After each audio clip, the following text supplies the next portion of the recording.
So welcome back. This is the third video, and we are getting right into the thick of it now.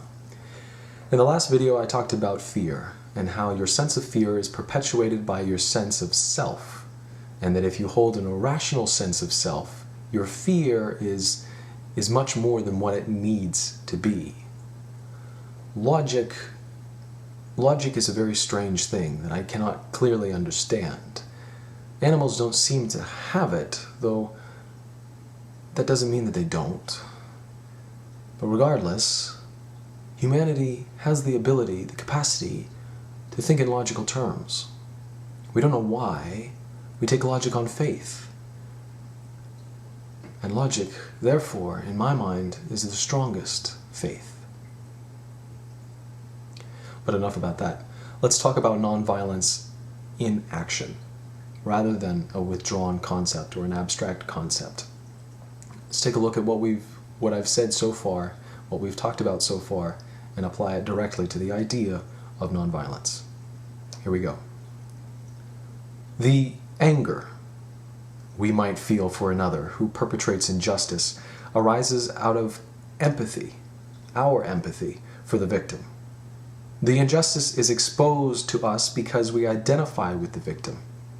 Historically, man's frequent response to such a crisis is to retaliate in force. And, if they are successful, the oppressed become the oppressor. And in this turning of power, the victorious violent adopt the same blindness to injustice that had once been impressed upon themselves.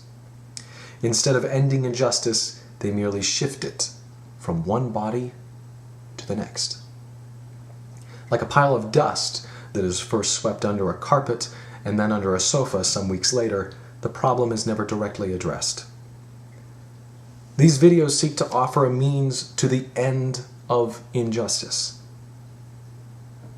And the means is nonviolence. Our heart cries out for the victims of injustice because the injustice is visible to us. Injustice survives because it remains hidden to its perpetrator. When one strikes and another strikes back, the violence becomes justified. When one strikes and another obeys, the violence, again, becomes justified. Nonviolence, then, is the only way that we can make injustice visible to all, and to tap into the sense of logic and humanity that is held within all. Success of nonviolence is only possible with two ideas, two concepts. If it's just the one and not the other, it's not nonviolence, and it will fail. Many times when you look at nonviolent protesters, they fail in one of these. But if both are carried out, you will have the success that Gandhi experienced. First, you have to have the courage to not strike back. In the moment that you strike back, you justify violence and you justify injustice, which is illogical and against your very being, and the being of anyone. The second one is the courage that you will not obey, that you will never obey injustice, even if violence is taken against you. Both of these speak to courage, and that is why this last video talked about fear. That's why the last video talked about fearlessness. You can have courage through your faith, through your God, through your deity. You can have courage through your sense of morality. You can even have courage through your sense of logic. If you can dispel the fear that you hold that is irrational, your courage increases. This is by no extreme test of will or brain power. Logic is the act of balance.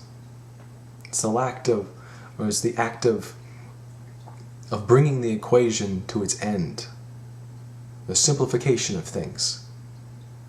It's to bring things into the light so that they are visible.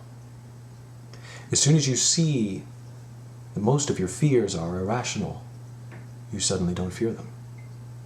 And suddenly, your sense of courage isn't because you have some glorified sense of yourself, but because there's no logical alternative than to be fearless in the name of irrationality. And indeed, in the case of nonviolence, there's no reason to be violent in the face of injustice, because to do so would simply justify injustice, and that is absurd. If either of these are not carried out, nonviolence can never be successful. Courage and fearlessness have an intimate relationship with each other. Consider what I have said about fear and the power that you have to dispel irrational fear, and you will begin to foster the courage the nonviolent activist rests upon. Nonviolence is two things, or it is nothing. Nonviolence is two things, or it is useless, helpless, and worthless to humanity. Nonviolence is the courage not to strike back. And nonviolence is the courage to never submit to injustice, no matter what. Take care of yourselves out there.